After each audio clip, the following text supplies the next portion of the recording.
We kick off the story right in the middle of some insane action. A massive dragon is looming over a group of adventurers who dared to challenge it.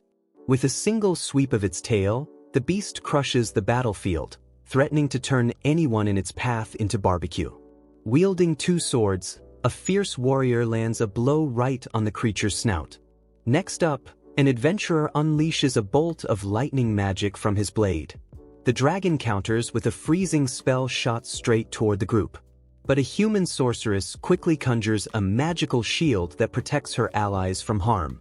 The pressure, however, is so intense that the barrier shatters, leaving the adventurers exposed. When the healer gets injured, one of her companions quickly shoves a potion down her throat, bringing her back into the fight. Taking advantage of the chaos, a cunning man uses a sly maneuver to slash the dragon's eye, sending the beast into a blind rage. The dual-bladed warrior uses her agility to deflect the crackling red beams away from her teammates, while the frontline fighter barks at his allies not to lose heart. After all, they are the Silver Wing, the strongest party in the world. The scene cuts to a round table crowded with high-level adventurers gathered for an emergency meeting. The drama starts right away with Vigo, level 99, pointing the finger at Dennis for their latest failed mission, blaming him for using the voice of dread, which supposedly scared off the cave dragon and cost them the victory. Dennis fires back, reminding everyone it was Captain Vigo himself who ordered him to use that ability. The leader, of course, denies it flat out. Frustrated, Dennis flashes back to the battle. Their mission was to defeat the cave dragon and recover its rare materials, but when the beast went berserk, winning became impossible. That's when the captain demanded Dennis use the voice of dread, and with that burst of intimidation, the cave dragon panicked and ran. The mission was a bust. Even so, Dennis knows that if they'd pressed on, plenty of them would have died. Still, Vigo insists he'd never give such an order and accuses Dennis of plotting to smear the group's reputation, like he's some kind of spy from a rival team. With that bullshit suspicion, the captain condemns Dennis to expulsion. Seeing that none of his other teammates speak up, Dennis realizes they all agree. Vigo sneers that a mere cook like Dennis never deserved to be in the group anyway. And that's enough to make Dennis rise from his seat and unleash a surge of power in front of the leader. Vigo doesn't back down. In his mind, Silver Wing is only for the most qualified warriors, and even if Dennis is level 99, he's still just a cook. So, with all that said, Dennis backs off, accepts his expulsion, and leaves without another word. A few days later, Dennis is packing up to leave the capital when a little girl bumps into him and accidentally lets go of her balloon. She's crushed. It was a gift from her mother. So Dennis leaps up onto the fountain obelisk in the square, grabs the balloon, returning it to her and lighting up her world, before watching her run back to her mom. He tells her, "If something matters to you, don't let it slip away so easily." Watching his former teammate from a high window, Vigo decides it's finally time to set his plan into motion. Back to Dennis as he's leaving through the city gates. He's stopped by a former party member, Katie, the dual-bladed warrior. She rushes after him, desperate to understand why he was kicked out. According to her, if Dennis leaves, nobody will be able to make those secret potions or whip up the delicious food only he knows how to cook. Dennis shrugs it off, insisting they'll find someone better. But Katie is adamant. Since Dennis joined, their dungeon runs have skyrocketed in efficiency. And that's the real reason Silver Wing now sits atop the adventurer rankings. It's not his fault the others don't recognize what he brings to the table. And if he insists on leaving for good, she at least wants him to cook dinner and prep some meals to tide them over. Dennis complains that all she thinks about is food, but Katie grows serious and asks what he'll do next. He says he's opening a restaurant. He's finally going to cook for real. Katie's crushed. After all, she was the one who invited Dennis to join Silver Wing in the first place, and he thanks her for that. Thinking to himself, Dennis knows he and Katie have always gotten along. Vigo, on the other hand, is clearly interested in her, and that probably influenced his decision to get rid of the cook. As a last-ditch effort, the vice captain orders Dennis to return to the team right now. But even without a response, Dennis knows his adventuring days are over. On the bright side, his new life as a chef is just beginning. Without wasting time, he heads to another city and is instantly captivated by a state-of-the-art refrigerator in the marketplace, an absolute must-have for any real restaurant. He's dying to take it home, but first checks his guide for ex-adventurers on how to open a restaurant, making sure it's really a necessary expense. According to the book, the best approach is to minimize costs wherever possible. That convinces Dennis to skip the purchase for now and rely on his ice magic instead. Leaving the shop, the would-be entrepreneur decides to follow his guide step by step, getting pumped about launching his new business. Circling the marketplace, he keeps these tips in mind. Buy a cheap, abandoned building and renovate it. Build good relationships with your suppliers. After a long afternoon of shopping and research, Dennis can feel his dream coming alive, getting closer by the minute. He's almost ready, but reading a little further in the guide, he realizes doing everything alone is crucial, but customers matter just as much. So Dennis decides it's time to hire someone. In the middle of all this, he notices a man out on the street, drawing a crowd as he boasts about his hand-picked goods of unparalleled quality. But the star attraction is a little girl who, according to the merchant, was once the daughter of a great noble house. Her parents had lost a power struggle and been cast out. Some in the crowd wonder if the girl is truly a noble, or if that's just the merchant's ploy to drive up her price. Dennis, for his part, could only think how much he wished he could help her. But he couldn't save everyone. If he tried to right every injustice in the world, he surely wouldn't survive. It's messed up, but it's the truth. Suddenly, the girl meets the cook's eyes, and in that look, he's transported back to his own childhood, when he wandered the streets alone and abandoned. An opening bid of 300,000 piece kicks off the auction, but the price rises fast, shooting up to 800,000 in no time. The merchant is about to close the deal when Dennis speaks up, offering 1 million.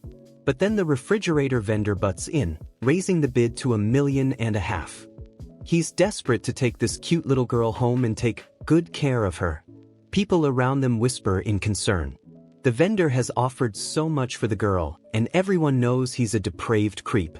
God only knows what he'd do to an innocent child. Not wanting to give up, Dennis offers 2 million, but the creep counters with 3.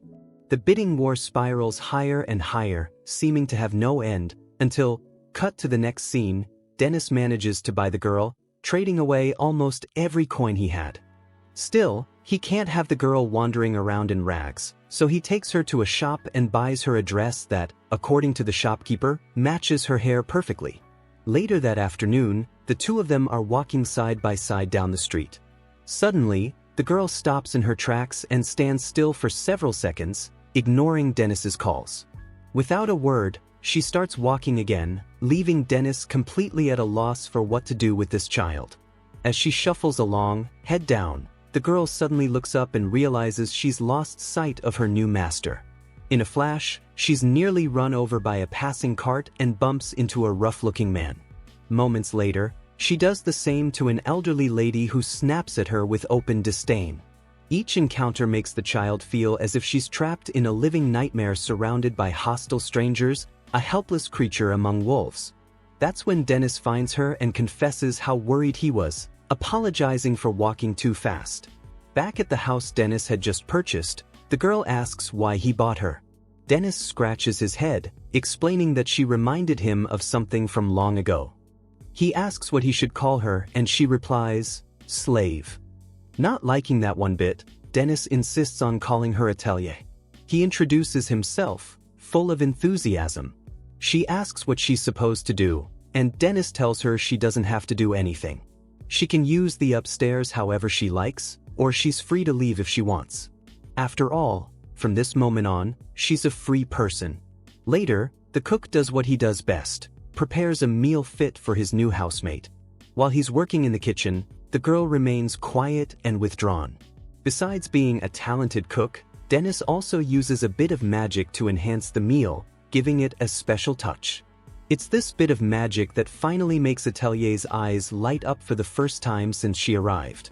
The aroma is so enchanting she feels like she's floating on air. When she opens her eyes again, a beautiful plate of food sits before her. Dennis sits beside her, and the two of them give thanks for the meal. The girl takes her first bite and instantly falls in love with the flavor, eating as if she can't get enough. Once she's stuffed, Atelier suddenly bursts into tears. Watching her, Dennis realizes he can't imagine what this girl has been through. He decides not to push her with any questions. If she wants to talk, she will. Even if she's been hurt so deeply she thinks there's no hope left in the world, at least she'll have food to eat here. At one point, Dennis asks if Atelier liked the food, and she realizes she's got a mountain of rice stuck in her throat, prompting Dennis to come to her rescue once again. Over the next few days, Atelier gets used to the rhythms of daily life, pitching in around the house with cleaning and chores. Before long, she and Dennis are inseparable, sharing every little moment. One day, after finally finishing the restaurant sign, Dennis celebrates with a fist bump. Atelier hesitates, but when she finally returns the gesture, she feels, for the first time, a sense of belonging and camaraderie with this young man who's done so much for her. And so, at last, the adventurer's restaurant opens its doors, and Dennis wants Atelier to be the poster girl for the place. With everything decided, the owner takes one last look around.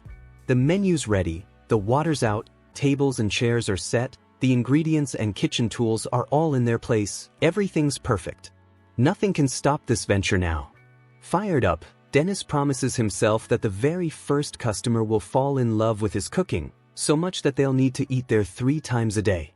Well, as long as they pay, of course.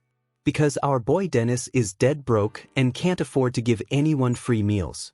Finally, the restaurant door swings open, and a knight in full armor stands silently in the entrance. Recalling page 68 of his guide, Dennis remembered that some customers just want to be left alone, preferring not to be bothered. So, even if this guy was armed to the teeth, the chef had to keep a friendly distance so as not to make things awkward.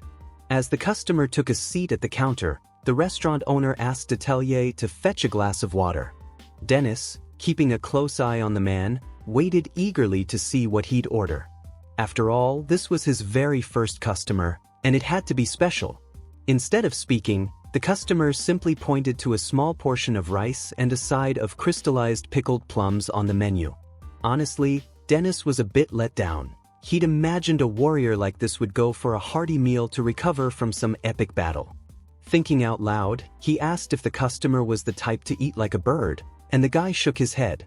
Dennis then asked if he was short on cash, and the warrior's reaction made it clear that was exactly the case. So, Dennis decided to ignore the order and whipped up a massive bowl of stew, wanting to treat his first customer right.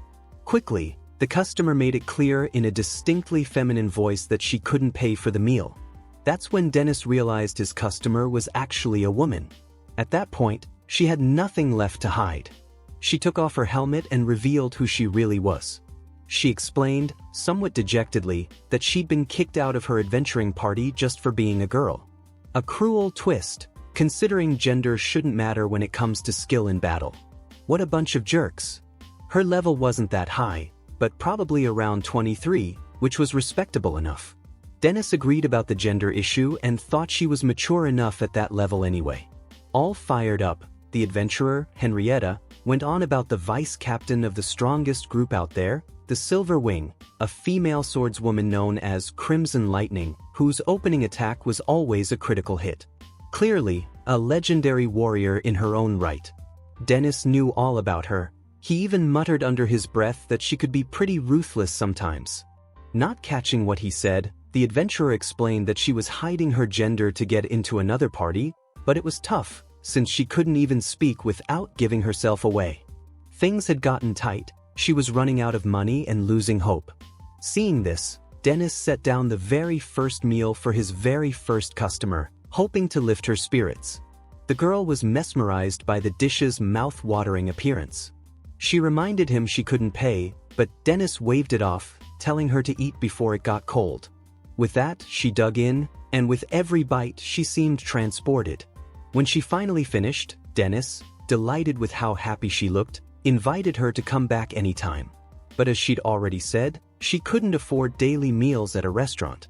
So Dennis made her a promise. He'd spread the word that a female swordswoman was looking for a team, and in the meantime, she could eat there for free until she found a job. The offer left her speechless. After serving his very first customer, word got out, and more people started coming and falling in love with Dennis's cooking. Whether it was his fried rice or the wyvern pasta, they said the food was top-notch, and the poster girl was the cutest thing ever. Dennis laughed and told Atelier people were praising her, but she just stayed quiet, as if none of it concerned her, a reminder that her past had made her a lot tougher. Even an elderly couple praised her service, but Atelier still didn't know how to respond. When one of the men's group remarked that this was the perfect meal before heading off to a dungeon, Dennis realized they were adventurers too. He asked if they'd be interested in adding a female swordswoman to their team.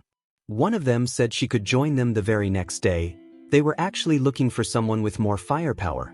Later that afternoon, when the girl returned to the restaurant, she was amazed that Dennis had found her a new party so quickly.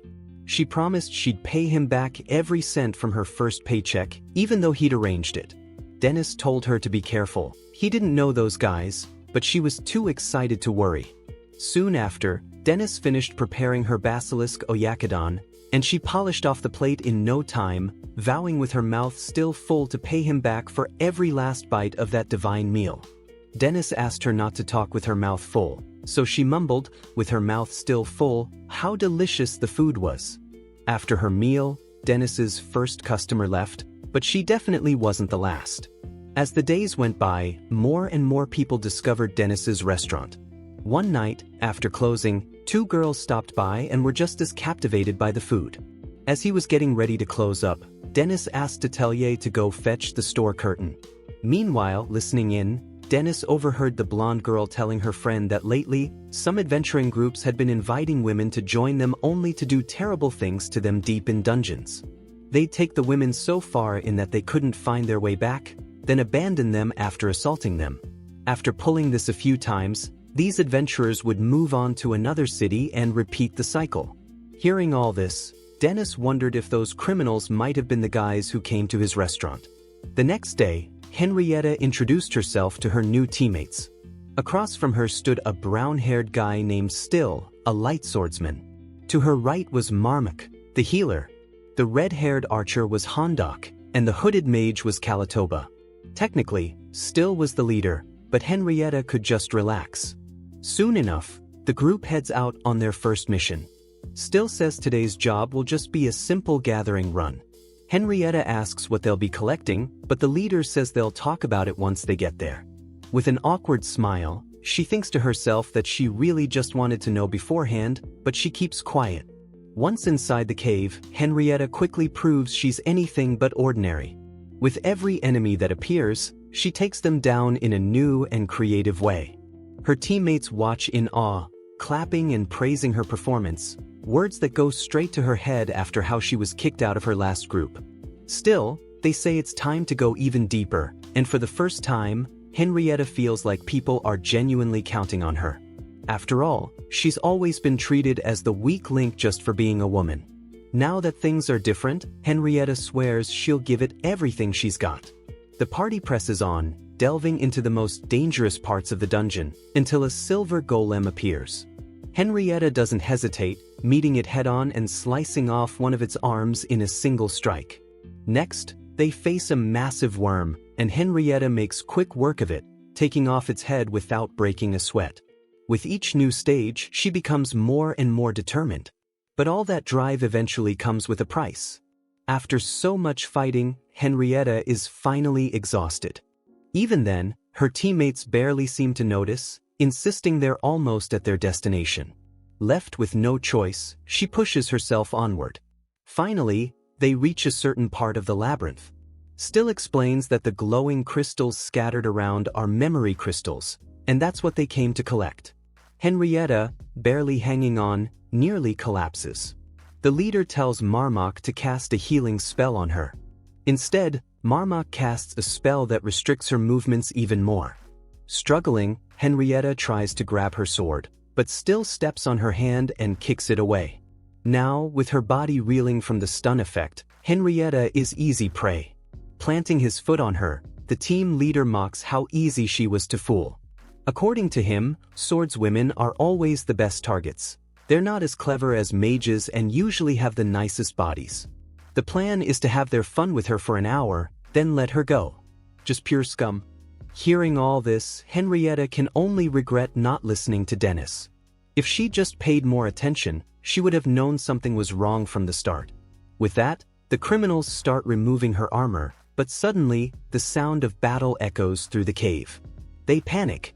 Still tells Handok to check it out, but the archer is immediately knocked aside by a blow that sends him flying.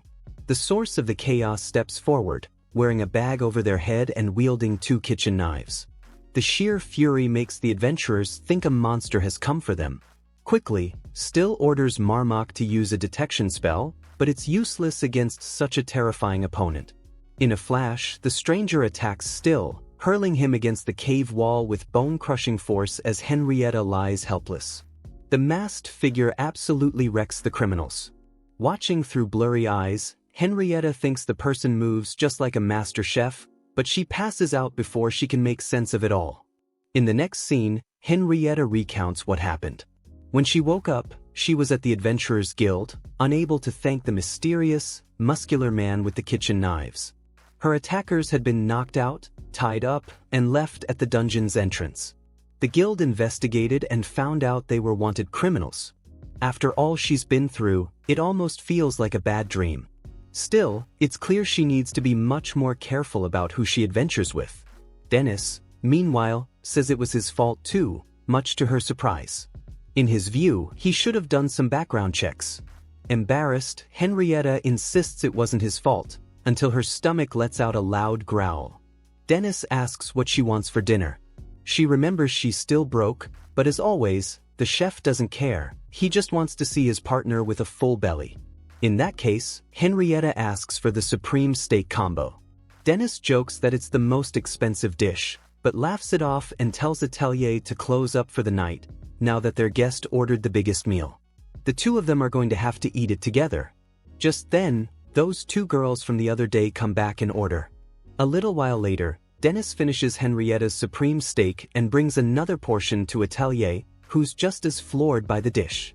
The other customers ask why the chef wasn't open yesterday, so he explains he had a few things to take care of. Hearing this, Henrietta starts to get suspicious, picturing that same bag from the day before over Dennis' head, which fits just a little too perfectly.